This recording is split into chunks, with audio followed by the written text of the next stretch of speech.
Saudara-saudara, kesempatan pada saat ini tema kita adalah tentang meditasi lebih penting daripada belajar dhamma. Nah, ini tentu menjadi pertanyaan karena di belakangnya ada tanda tanya. Jadi mungkin kalau lebih lengkap ya, apakah benar meditasi itu lebih penting daripada belajar dhamma? Saya menyadari di masyarakat banyak pertanyaan ataupun banyak pendapat yang menyampaikan bahwa yang penting pokoknya meditasi.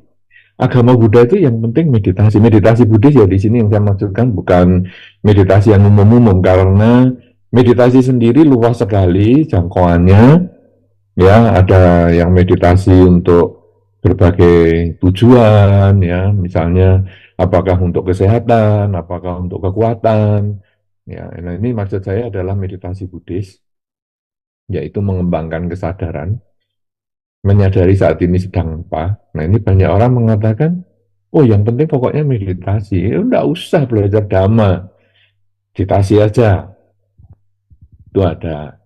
Ada juga pendapat di sisi yang berbeda, yang menyampaikan bahwa, oh, belajar dhamma itu penting. Tanpa belajar dhamma, kita enggak ngerti apa-apa. Ya, sehingga mau praktek apa kalau kita nggak belajar? Nah, sehingga dua pandangan ini selalu diperdebatkan. Nah, mungkin tema ini dipilih oleh panitia karena gimana ya menyelesaikan perdebatan ini? Mana yang benar? Apakah memang meditasi itu lebih penting daripada belajar dhamma? Atau sebaliknya, belajar dhamma lebih penting daripada meditasi? Saudara-saudara, karena ini kita berbicara tentang meditasi Buddhis, maka tentu orang yang mengatakan meditasi itu penting, lebih penting daripada belajar dhamma, mestinya dia sudah mengerti sedikit ya teori dhamma. Jadi nggak ngawur-ngawur dari lahir, nggak ngerti apa-apa, kemudian yang penting pokoknya meditasi Buddhis. Ya, begitu bisa mulai ngomong, bisa mulai mengerti agama Buddha, langsung mengatakan yang penting meditasi Buddhis. Saya kira tidak seperti itu. Tetapi mungkin dia sudah mendengar dari beberapa pihak, apakah mungkin dari orang tuanya, apakah mungkin dari teman-temannya, apakah mungkin dia membaca sendiri dari buku-buku, apakah dia melihat dari beberapa media sosial, ya termasuk channel YouTube dan sebagainya. Kemudian dia baru bisa menyimpulkan bahwa oh meditasi itu penting. Jadi ada prosesnya, bukan mendadakan muncul. Nah, oleh karena itu, kita juga harus memahami tentang belajar dhamma. Belajar dhamma ini apa? Apa cuma buku atau bagaimana ya? Nah, di dalam pengertian dhamma, belajar dhamma ini sebetulnya punya tahap-tahapan. Jadi tidak ngawur juga. Belajar dhamma, di awal itu memang kita menggunakan berbagai indera yang kita miliki untuk mempelajari apakah yang disebut dengan dhamma. Dhamma ini sebetulnya apa sih? Kok kita harus belajar? Dhamma itu adalah melihat hidup sebagaimana adanya. Bahwa hidup itu bisa berpisah dengan yang dicinta. Jadi apa yang kita miliki, yang kita sayangi, yang kita cintai, satu ketika bisa berpisah dari diri kita. Juga bisa bertemu dengan yang tidak kita sukai. Jadi kita melihat atau kita mendengar ada hal-hal yang tidak menyenangkan di luar diri kita. Tapi satu ketika pasti ketemu dan akan kita hadapi hal-hal yang tidak kita suka. Nah, jadi prinsip dhamma itu adalah bertemu dengan yang tidak disukai dan berpisah dengan yang kita sukai.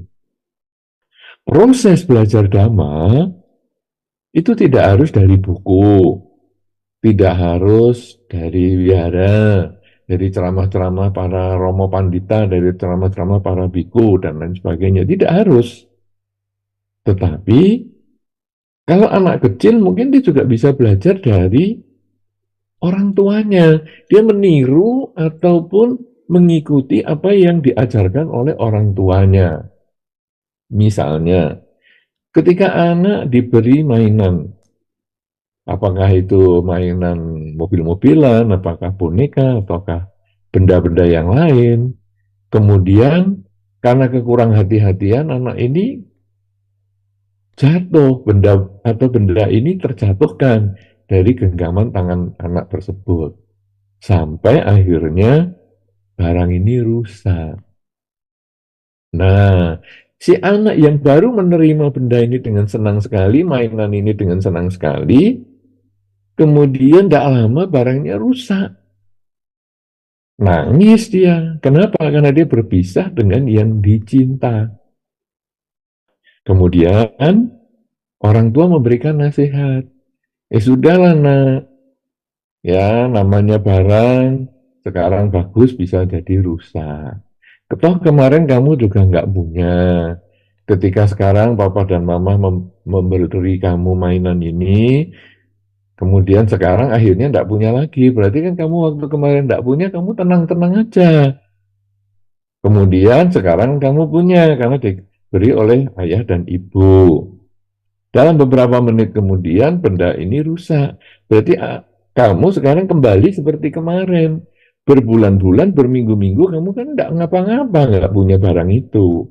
Nah kenapa sekarang setelah punya barang ini sekian menit, terus hilang, kembali ke masa sebelumnya, kenapa kamu sedih? Nah, mungkin orang tua menasihati prinsipnya seperti itu. Mungkin nggak kata-katanya mirip ini ya, tapi prinsipnya seperti itu nasihatnya.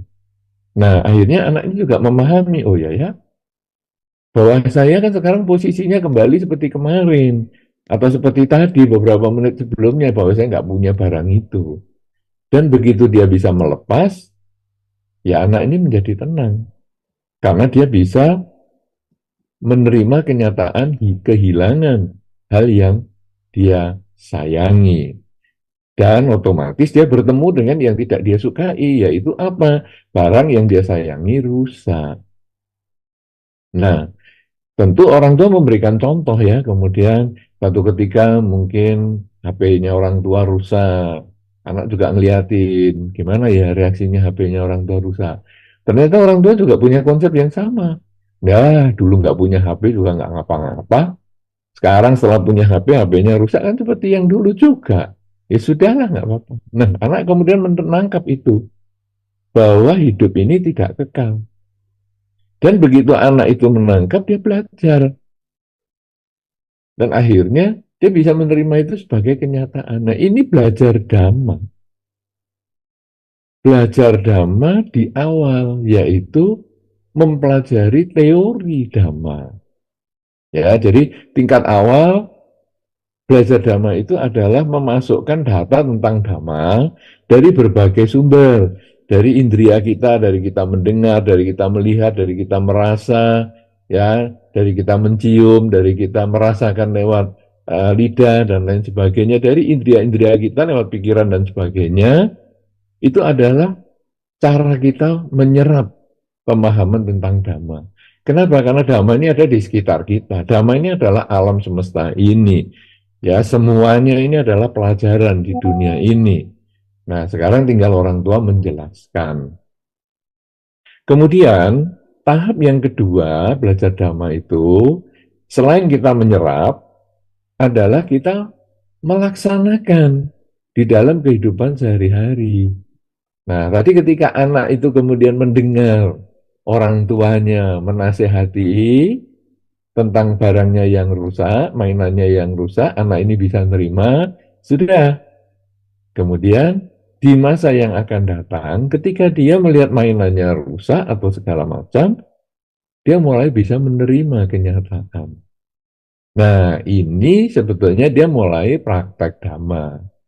Kemudian ketika tadi melihat orang tua HP-nya rusak, orang tua reaksinya juga seperti itu, tidak berlebihan, akhirnya anak ini juga menyadari, oh inilah praktek dhamma. Jadi praktek dhamma itu bukan berarti harus dibiara atau segalanya, tetapi adalah mempraktekkan ketidakkekalan tadi, kesiapan melihat ketidakkekalan.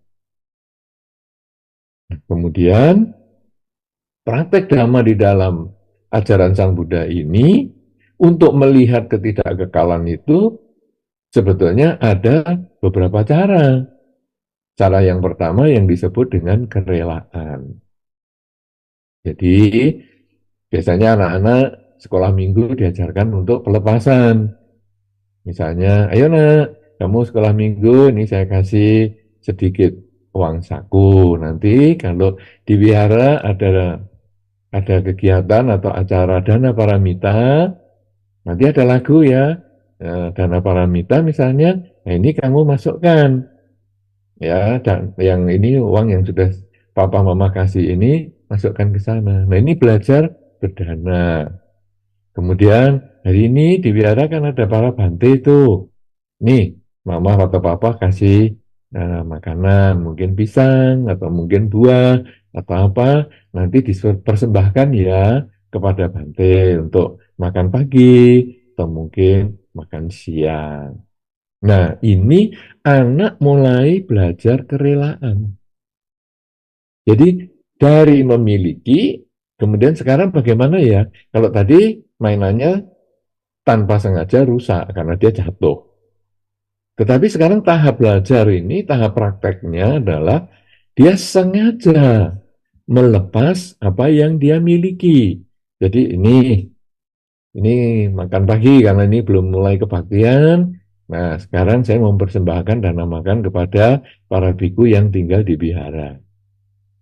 Nah, kemudian ikut kebaktian ada dana paramita. Kemudian setelah dana paramita, mungkin kebaktian selesai, nah, para biku mulai dana makan. Nah, mungkin anak ini ya, mempersembahkan lagi dana makan karena dikirim misalnya dari rumah sama orang tuanya. Nah, ini titip nanti untuk dana makan siang para bante. Nah, dia persembahkan lagi. Ini adalah kerelaan. Kemudian, selain menjalankan pelepasan materi ini, tentu nanti juga diajarkan pelepasan yang bukan materi, yaitu bagaimana memperhatikan mereka yang membutuhkan, ya misalnya, nah nanti kamu lihat ya, di wihara, di papan pengumuman apa ada orang-orang yang membutuhkan bantuan, misalnya apakah itu anak asuh, guru asuh, atau mungkin ada juga umat Buddha yang kurang bahagia hidupnya atau apa yang perlu bantuan. Nah, kamu lihat di sana ya. Nah, ini anak diajar untuk praktek kerelaan yang bersifat bukan materi, perhatian. Kemudian ketika anak ini protes, waduh aku punya musuh, itu menjengkelkan teman sekolah saya, begini-begini. Kemudian coba nak, kamu belajar memaafkan. Ya, dia memang seperti itu, sudahlah sekarang kamu maafkan. Nah, tapi kan nanti dia mengganggu saya terus. Saya kan nggak mau jadi orang yang digangguin ya. Kamu setelah memaafkan, berarti urusan kamu dengan dirimu kan selesai. Kamu sudah tidak ada kebencian dengan dia. Nah, sekarang tinggal kamu mungkin menghindar atau mengurangi komunikasi sehingga kamu tidak punya kesempatan untuk dibully lagi dan lain sebagainya. Nah, ini cara kita mengajarkan kepada anak dengan kelakuan, yaitu kerelaan tadi. Jadi kerelaan yang materi kemudian dikembangkan kerelaan yang bukan materi. Nah, selanjutnya tahap pelaksanaan dhamma atau belajar dhamma ini dilanjutkan dengan kerelaan adalah dengan kemoralan, yaitu coba kita belajar untuk mengembangkan 5 latihan kemoralan, tidak membunuh, tidak mencuri, tidak berzina, tidak bohong, dan tidak mabuk-mabukan. Ya, kita serumah ini kita belajar seperti itu. Nah, anak ini melihat orang tua melakukan, kakaknya melakukan, adiknya melakukan, otomatis dia nanti juga akan menjalankan di dalam kehidupan sehari-hari. Kemudian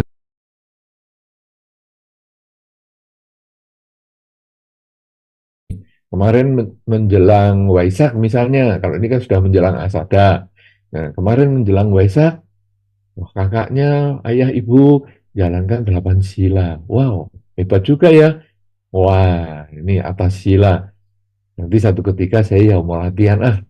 Jadi anak dilatih untuk pengendalian diri. Karena sila itu sebetulnya adalah latihan pengendalian diri. Bukan tidak membunuhnya, bukan tidak mencurinya, tidak berzina dan sebagainya. Tetapi hal yang lebih penting adalah tidak melakukan hal yang dapat mengganggu pihak lain. Nah, jadi kerelaan tadi adalah berbuat baik untuk masyarakat di lingkungan kita. Sekarang kemoralan itu adalah tidak mengganggu masyarakat di sekitar kita. Nah, itu prinsipnya, sehingga tidak membunuh, tidak mencuri dan sebagainya itu adalah supaya kita tidak mengganggu mereka. Masyarakat itu bukan hanya manusia, tapi juga hewan, ya. Ada mungkin ayam, anjing, kucing, dan lain sebagainya. Tidak kita ganggu mereka, kehidupan mereka. Nah, selain kerelaan, kemoralan, kemudian praktek dhamma ini ada yang disebut meditasi lagi. Meditasi atau pengembangan kesadaran setiap saat. Nah, anak kecil yang tadi kita didik ini, kita topiknya tadi adalah anak kecil ini yang dimulai dengan dari kecil belajar melepas apa yang dia miliki yang rusak, kemudian belajar melepas bagaimana dia berdana wihara dan sebagainya, kemudian belajar dengan melaksanakan latihan kemoralan, tidak mengganggu pihak lain, tidak menyakiti pihak lain dengan ucapan maupun perilaku. Nah, sekarang anak kecil ini mulai dididik bagaimana dia mengembangkan kesadaran setiap saat. Jadi, anak ini dilatih, ayo nak, kita sadari saat ini sedang apa? Oh, sedang duduk, sedang jalan, sedang berdiri, sedang narik nafas, sedang berbicara, sedang apa saja disadari. Nah, jadi bukan duduk diam yang penting, tetapi adalah prinsipnya apa? Menyadari saat ini sedang apa. Kenapa kita harus menyadari saat ini sedang apa? Karena ini untuk melihat perubahan hidup tadi. Bahwa saat ini saya sedang duduk, tadi saya barusan jalan. Nanti setelah ini saya jalan lagi atau berdiri. Jadi kita lalu melihat hidup itu satu proses yang berubah. Saya senang duduk, bukan berarti saya harus duduk terus. Satu ketika saya harus melepas rasa senang duduk saya itu dengan saya berdiri. Ketika saya berbahagia dengan berdiri, senang berdiri, tetapi satu ketika saya juga harus melepas rasa senang berdiri itu karena saya harus berjalan. Saya senang berjalan, tapi satu ketika saya juga harus melepas rasa senang berjalan itu dengan berbaring ataupun duduk. Jadi, dengan kesadaran setiap saat ini, kita lalu memahami sekarang bahwa hidup ini semuanya hanyalah proses. Nah, belajar dhamma itu sekarang menjadi lengkap bahwa belajar dhamma ada teorinya. Teorinya bukan hanya didapat dari buku. Teorinya ternyata didapat dari berbagai indria yang kita miliki. Ya, membaca buku salah satunya, mendengar ceramah dhamma salah satunya, menonton di YouTube media sosial misalnya itu juga salah satunya. Tetapi mendengar pendidikan dari orang tua, melihat contoh dari orang tua, contoh dari lingkungan, itu juga penting. Kemudian melaksanakan dhamma. Melaksanakan dhamma bisa dengan latihan kerelaan, kemoralan, dan konsentrasi. Nah, konsentrasi ini ada yang menyebut dengan meditasi. Jadi, sebetulnya meditasi ini adalah bagian dari praktek dhamma. Bagian dari belajar dhamma. Karena belajar dhamma itu ada teori, praktek, dan hasil. Hasilnya apa? Menyadari hidup yang tidak kekal, sehingga batin menjadi tenang seimbang. Kalau kita hanya mementingkan meditasi saja, tidak mau belajar dhamma, maka kita kehilangan banyak hal. Karena meditasi itu hanya salah satu dari praktek dhamma yang berdasarkan hal-hal yang telah kita pelajari sebelumnya. Kalau orang mengatakan yang penting belajar dhamma, boleh, tetapi belajar dhamma yang mana dulu? Kalau belajar dhamma hanya teorinya saja, dia juga kehilangan kesempatan untuk melaksanakan dhamma sampai mencapai kebahagiaan dalam hidup. Karena kebahagiaan dalam hidup itu adalah ketika kita menyadari hidup yang tidak kekal ini, sehingga batin terbebas dari ketamaan, kebencian, dan kegelapan. Karena itu, saudara-saudara, tema kita pada kesempatan ini, meditasi apakah lebih penting daripada belajar dhamma? Sesungguhnya, kalau meditasi ini menjadi bagian setelah kita memahami teori-teori dhamma sebelumnya, maka meditasi menjadi penting. Karena meditasi ini salah satu dari upaya melaksanakan dhamma untuk mencapai pencerahan, terbebas dari ketamaan, kebencian, kegelapan batin.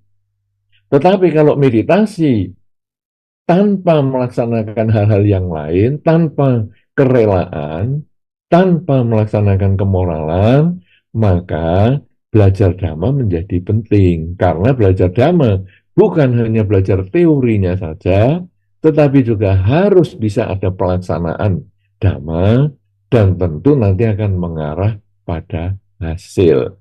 Ya, nah jadi belajar dhamma itu menjadi sangat luas. Meditasi itu salah satu dari bagian belajar dhamma yang merupakan bagian dari pelaksanaan dhamma. Nah, mudah-mudahan apa yang disampaikan dalam kesempatan ini menjadi pengantar untuk diskusi kita, baik untuk teman-teman yang berada di Wihara Ekadama Loka Surabaya, maupun teman-teman yang di media sosial, di YouTube, ataupun mungkin di channel-channel yang lain yang bisa mengikuti acara ini secara langsung. Nah, mari kita mulai dengan diskusi. Nah, kesempatan akan saya kembalikan kepada Saudara Cahyadi untuk memimpin acara diskusi kita dalam tema yang sangat bagus sekali, meditasi apakah lebih penting daripada belajar dhamma. Terima kasih. Silahkan, Saudara Cahyadi. Baik, terima kasih Bante.